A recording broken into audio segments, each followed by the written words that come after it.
জীবন হলো গল্পের বইয়ের মতো। এর প্রতিটি পাতায় নানা রকম গল্প থাকে। একটা দিন একেক রকম যায়। তা প্রতিটা মানুষেরই। গত ৩ দিন ধরে বোট ক্লাবে এক্সিবিশন ছিল।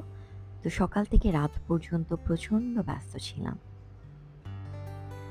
আজ আর কোনো ব্যস্ততা নেই। আজ এক্সিবিশন শেষ। সকালবেলায় উঠে আমি বারান্দায় গেলাম। দিনটা শুরু করলাম। এদিকে একজনকে বলেছিলাম আমাকে কিছু পুকুরের মাছ কিনে দিতে। মানে পানির মাছ, চাষের না। চাষের মাছের জন্য আমি মাছ খেতে পারছিলাম না। প্রচণ্ড গন্ধ লাগে আমার। ৪ রকমের মাছ কিনে আনা হয়েছে। রুই মাছ, আয়ের মাছ, ট্যাংরা মাছ এবং পুঁটি মাছ। মাছের মাথাগুলো, ছোট মাছের মাথাগুলো আলাদা করে রাখা হয়েছে। ঘরের খালার বিড়াল আছে। মিনি। সেই মিনির জন্য তার অনেক বিড়াল। কয়েকটাকে আবার দিয়েও দিয়েছে। তো এই মাছের ঝুট-ঝাট, ঝামেলা এগুলো বাজার থেকে কাটিয়ে আনা হয়েছে আবার বড় মাছগুলো দারোয়ানকে দিয়ে। তো সংসারের এরকম নানা ধরনের কাজ থাকে, যে কাজগুলো দেখতে সুন্দর না, কিন্তু কাজগুলো করাটা ভীষণ জরুরি। তো যাই হোক, ঘরের কাজ তো চলছেই। সেই ঘরের কাজের ভিডিও তো প্রায়ই আপনাদের জন্য আমি আপলোড করি। কিন্তু আজ ৩ দিন খুব ব্যস্ত থাকার পরে আমার মনে হয়েছে আমি একটু প্রকৃতির সাথে সময় কাটাতে চাই। একটু নেচারের কাছে যেতে চাই। এটা আমি প্রায় আমার ব্লগে বলি। কিন্তু আসলে কি আমি সেই সময়টা পাই বা সুযোগটা পাই? প্রকৃতির কাছে নিজেকে সমর্পণ করে দেওয়ার? পাই না। তাই আমি ছাদে যাই, গাছপালা নাড়ি, গাছ দেখি, ফুলদেরকে একটু দেখি, আমার সবজি বাগানে ১ টা ২ টো কি সবজি আসলো সেগুলো দেখি। নিজের মনটাকে, শরীরটাকে প্রকৃতির সাথে মিশতে দিতে হয়। এতে স্ট্রেস যেমন চলে যায়, মন হালকা হয়, নতুন উদ্দীপনা পাওয়া যায় কাজের জন্য। আমি অসম্ভব ক্লান্ত থাকলে বা ক্লান্ততার সাথে শরীর খারাপ থাকলে আমি চেষ্টা করি সবুজের কাছাকাছি যেতে। এরপর ভাত-টাত খেয়ে বারান্দায় একটু গেলাম। বিকেলটা গড়িয়ে আসছে, কিন্তু আমার ভীষণ ক্লান্ত লাগছিল। আমি বিছানায় যেয়ে 20 মিনিটসের একটা ন্যাপ নিয়ে নিলাম। এরপর বের হব না করেও বের হয়ে গেলাম। আমার মনে হচ্ছিল আমি আমি আসলে ফুলের সাথে একটু সময় কাটাতে চাচ্ছিলাম, শুধু গাছ না। তো একটু অম বেশ সন্ধেবেলাই বলা যায়। একদমই তখন আজান দিয়ে দিয়েছে। আমি বের হয়ে গেছি, নার্সারিতে যাব। তো চলে গেছি দিয়াবাড়ি। এই সময় একা দিয়াবাড়িতে আসলে নার্সারিতে আসাটা ঠিক না। কারণ একটু পরেই একদম সন্ধ্যা নেমে আসবে।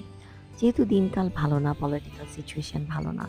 এই সময় এই দিকটায় নানা ধরনের অঘটন ঘটতেও পারে বা ঘটেও।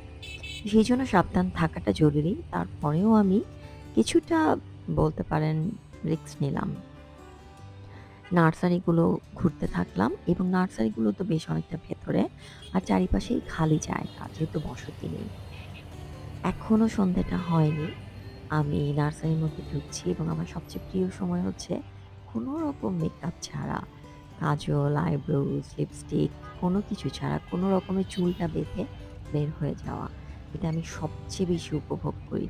কিন্তু এভাবে তো আসলে বের হওয়া যায় না। আমি বের হওয়ার সময় বেশিরভাগ সময় খুব যত্ন করে নিজেকে সাজিয়ে গুছিয়ে প্রেজেন্টেবল করে বের হই। সেটাও আমার খুব ভাল লাগে। কিন্তু আমার পছন্দ যদি বলেন, আমার পছন্দ হচ্ছে একটা জিন্স, তার সাথে টি-শার্ট এবং নো মেকআপ লুক। কিন্তু এটা আমি আম এরকম যখন একটু উদাসীন মন থাকে, ব্যস্ত থাকি অনেক, মনটা একটু ভালো আবার খারাপ। এরকম এক ধরনের মিশ্র প্রতিক্রিয়ার মধ্যে দিয়ে যাই, তখন আমি এই ধরনের লুকে বের হতে সবচেয়ে বেশি পছন্দ করি। তো আমি ওই নার্সারিতে খানিকটাক্ষণ ঘুরতে থাকলাম। এটা আমার ১ম নার্সারি। ঘুরে আমার গাছ পছন্দ হলো না, ফুলও পছন্দ হলো না। কিন্তু নার্সারিতে খুব সুন্দর গাছ আছে। আমি ঠিক যেইরকম গাছ চাইছিলাম, সেরকম পাচ্ছিলাম না। তাই হাঁটাহাঁটি করে দেখে নিচ্ছিলাম যে কি আছে। আবার এই নার্সারির লোককেও খুঁজে পাচ্ছিলাম না। এই গাছগুলো তো বড় বিল্ডিংগুলোর সামনে বা অফিসের সামনে, কিছু অ্যাপার্টমেন্টের ছাদেও লাগায়। আমার খুব ভালো লাগে। এই বোগেনভিলার রংটা ভীষণ রকমের পছন্দ হয়েছে। মনে হয়েছে এটা আমার কালেকশনে রাখতে হবে। আমি আমার বোগানভিলিয়ার বেশ কয়েকটা কালেকশন আছে। তারপরও আমি সেটা আরো বাড়াতে চাই কালারের দিক থেকে। মানে নানা রঙের রাখতে চাই। আরেকটা নার্সারি চলে গেলাম বেশ খানিকটা ভেতরে। এটা যেয়ে দেখি একটা ফুলের স্বর্গ। চারিদিকে ফুল নানা ধরনের, নানা রঙের। এখন পুরোটা সন্ধে হয়ে গেছে এবং আশেপাশে কেউ নেই। একটু যে টেনশন হচ্ছে না, তা কিন্তু না। গাড়িটাও দূরে দাঁড় করানো। তারপরেও আমার মনে হলো যে, আচ্ছা ঘুরি। সবসময় এই ভয় নিয়ে আমি নারী, তাই আমি ভয়ে আছি। সিচুয়েশন ভালো না, তাই আমি ভয়ে আছি। কে কখন কি করতে পারে, তাই আমি ভয়ে আছি। এই ভয়ে আর কত কাটাবো? আজকে একটু সাহসী হয়ে উঠলাম। ভয়টাকে একটু দূর করলাম। নার্সারির মধ্যে অনেকটা সময় একা, একা হাঁটলাম। কেউই নেই। কর্মচারীরা একদম ভেতরে বসে আছে। আমার খুবই ভাল লাগছিল সময়টা। আর এখন তো একটা মিষ্টি ঠান্ডা বাতাস, শীত, শীত একটা অনুভূতি। ভালো লাগে। এই ঠান্ডাটা, এই শীতটা, এই আরামটা ভীষণ আরাম দিচ্ছিল। মনেও দিচ্ছিল, শরীরেও দিচ্ছিল। এত, এত ফুল দেখে আমি খুবই কনফিউজড হয়ে গেলাম। কোনটা কিনবো, কোনটা কিনবো না। আমি ফুলের গাছ কিনতেই এসেছি যে ফুল তো দেখবোই, সময় তো কাটাবোই, সাথে কিছু গাছও কিনবো। এটা আমি অনেকদিন ধরেই প্ল্যান করছিলাম নানা কারণে ব্যস্ততার জন্য, আলসেমির জন্য বা কার সাথে যাবো এইসব ভেবে যাওয়া হচ্ছিল না। তো ভাবলাম যে এত ভাবাভাবির দরকার নেই। কে নিয়ে যাবে, কার সাথে যাব, গাছ কে টানবে। একে তো ড্রাইভারটা নতুন, ওকে দিয়ে আসলে কোনো কাজ করানো সহজ না। তো যাই হোক ওকে নিয়েই মুভ করলাম যে ঠিক আছে ওকে নিয়েই কাজটা সারি। মানে এই নার্সারিটা আ দিয়াবাড়ির আসলে কোন দিকটায় আমি ঠিক বলতে পারব না। তবে মেট্রো রেল থেকে অনেকটা ভেতরে এবং ভীষণ সুন্দর। ২ সাইডেই অনেকগুলো নার্সারি আছে এবং সরকারি যে কোয়ার্টার গুলো আছে, বিল্ডিং গুলো আছে তার আশেপাশে এই নার্সারিগুলো। নার্সারির একদম শেষ মাথাতে বের হলে এরকম দেখা যায় যে আ বসার জায়গা আছে। কপোত-কপোতিরা বসে রয়েছে পানির পাশে। এখানেও হাঁটাহাঁটি করতে মন চাইলো কিন্তু সাহসে কুলোলো না। তাই আবার টার্ন ব্যাক করে নার্সারির মধ্যে ঢুকে গেলাম। তারপর আমার তো গাছের দাম সম্পর্কে তেমন একটা আইডিয়া নেই। কারণ প্রতিবারই আমি গাছ কিনতে এসেছি। আমার সাথে আমার হাসব্যান্ড ছিল। সো তখন একটা দুজনে মিলে দামাদামি করেছিলাম। তো আজকে এসে আমি তো মানে ভাবছিলাম যে গাছের বোধহয় অনেক দাম হবে। তারপর দেখলাম যে না খুব বেশি দাম কিন্তু গাছের না। তারপর আবার বার্গেনিং করলাম সো ওরা কমিয়ে দিল। চন্দ্রমল্লিকাগুলো ৳১২০ থেকে ৳১০০ রাখলো। আর নানা ধরনের সিজনাল ফুলগুলো রাখলো ৳60-40 তার মানে কিন্তু বেশ কম। গাছ-টাছ কিনে আমি চলে গেলাম ফুলের দোকানে। তার আগে ভাবলাম যে একটু ছেলের টিফিনের জন্য ২-১ টা জিনিস কিনি যেহেতু আমি আর কিছু বানাইনি আজকে বাসা থেকে। আবার বাসায় যেয়ে এখন টিফিন বানাতে বসবো তাই ভাবলাম যে আজকের দিনটা একটু ফাঁকিবাজি মারি। বাইরের খাবারটাই খাক। আর ওর একটু গাটাও গরম, জ্বর। এখন যেহেতু আসলে গরম কাপড় পরছে না প্রত্যেকটা বাচ্চাই। এই সময়টায় এই কারণেই ঠান্ডাটা লেগে জ্বর হয়। তো একটা নতুন ক্যাফে আমি সবসময় তো সিএফসি থেকে সবকিছু নিই। এটা সিএফসির পাশেই। আর আমার কামালের ফুলের দোকানের উল্টা দিকে।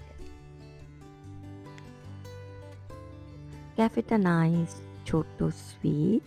নানা ধরনের কনফেকশনারি আইটেম আছে ওগুলো দেখলাম। স্যান্ডউইচ বানিয়ে দিচ্ছে আমাকে আমার ছেলের জন্য তাই একটু বসতে হলো। খুব ভালো লেগেছিল টিস্যু হোল্ডারটা, একটা টি কাপ। এত মজা করে বানিয়ে রেখেছে টেবিলের মাঝখানে যেটা দেখতে খুবই কিউট লাগছিল। আর ক্যাফেতে ২-১ টা মানুষ ছাড়া খুব বেশি কেউ ছিল না। আমি নিজেও বসলাম। এই হচ্ছে আমার লুক। একেবারেই গরিব, গরিব টাইপ লুক। এই লুকটাই আমার পছন্দ। এরপর আমি চলে গেলাম কামালের দোকানে ফুল কেনার জন্য। কারণ গতবারের ফুলগুলো শুকিয়ে গেছে। যেয়ে দেখি বিশাল এক তোড়া বানানো হচ্ছে। এই তোড়ার দাম ও আমাকে বলেছে ৳৮,০০০ কিন্তু আমি শুনেছি ৳১৫০০। আমি অবাক হয়ে বলছিলাম, "এতগুলা গোলাপ ১৫০০? তাও বিদেশি গোলাপ?" বলে, "না ম্যাডাম এটা ৳৮,০০০।" তারপর নানা রকম ফুল দেখা শুরু করলাম। আমি লিলি কিনতে এসেছিলাম কিন্তু লিলিগুলো সবই কলি। এগুলো সব ফুটবে ঠিকই কিন্তু আমার একদম কলি কিনতে ইচ্ছে হচ্ছিল না। আর বাকি গোলাপগুলো ভিডিওতে দেখতে যতটা ভালো লাগছে সামনে অতটা ফ্রেশ ছিল না, বেশ অনেকটা পুরনো ছিল। তো আমি কিনলাম সূর্যমুখী। আর আমাকে ফোর্স করে বলল যে, "ম্যাডাম আপনি তো রজনীগন্ধা সবসময় কেনেন। আজকে নিয়ে যান ভালো পাবেন।" তো টুকি এগুলো একটু দেখলাম, এগুলোর দামগুলো আবার জিজ্ঞেস করলাম যে একটু জেনে রাখি। প্রায়ই তো দাওয়াত থাকে, কাউকে না কাউকে গিফট পাঠাতে হয়, দিতে হয়। তো দামটা জানা থাকলে সুবিধা হয়।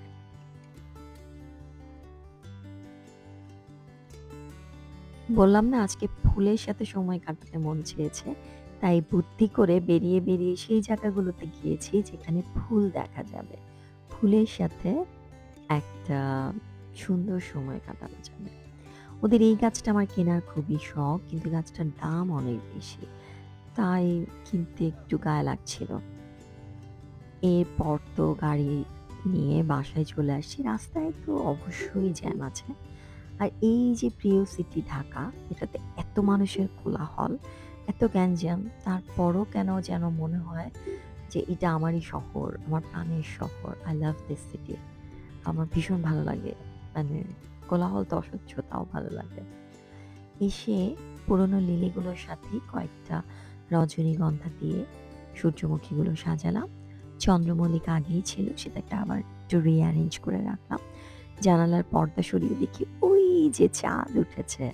তো মনে হলো বারান্দায় যেয়ে একটু চাঁদ দেখতে হবে। অনেকগুলো গাছ কিনেছি। কালকে সকালের কাজ হচ্ছে এই গাছগুলোকে টবে সেটআপ করা। তবে যেই গাছগুলো মরে গেছে বা নষ্ট হয়ে গেছে সেগুলোকে উঠিয়ে তারপর ঠিক করতে হবে। এই পেস্ট্রিটা কিনেছি অনেকদিন পর নিজের জন্য। লাস্ট সেই ফেয়ারি টেল বার্থডে পার্টিতেই আমি কেক খেয়েছিলাম। একটুখানি কেকটা খেলাম, নতুন দোকান যেহেতু। এটা ভ্যানিলা কেক সাথে একটু কোকোনাট দেয়া ছিল। সো নট ব্যাড ভালোই। এরপর চা খেতে বারান্দায় যেয়ে চাঁদ দেখলাম। একেই বোধহয় বলে সুন্দর দিন, সুন্দর জীবন। আপনি চাইলেই জীবনকে উপভোগ করতে পারবেন। সেই চাওয়াটা আপনাকে চাইতে হবে।